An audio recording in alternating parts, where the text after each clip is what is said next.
तो नमस्कार दोस्तों, आपका स्वागत है निजाम ऑफिशियल टेक में। तो क्या आप लोग जानते हैं हमारे बिहार में कैसा विकास होता है? हमारे बिहार में कोई जिले में विकास होता है तो वहाँ के लोग हड़कंप मचा देते हैं कि फलाना वो बनवा दिया, फलाना ये करवाया है। और हमारे मोतिहारी में कुछ ऐसा विकास हो रहा है, लेकिन हमारे मोतिहारी में कुछ ऐसा विकास होता है कि मोतिहारी वाले हैरान हो जाते हैं। अरे साला, ये कैसा विकास हो गया?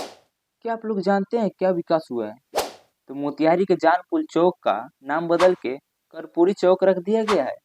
इससे हमारे मोतिहारी का विकास हो रहा है। इसी तरह से कुछ महीने पहले मोती झील के पास एक चौक था, उसका नाम बदल के अटल चौक रख दिया गया।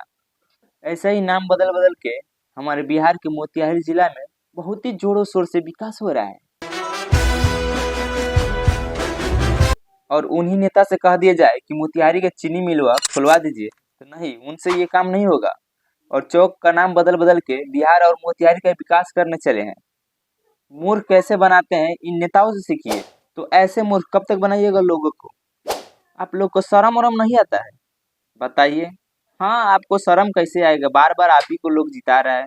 शर्म तो हम लोगों को करना चाहिए जो बार बार आपको जिता रहे हैं। चलिए मिलते हैं अगले वीडियो में, तब तक के लिए जय हिंद।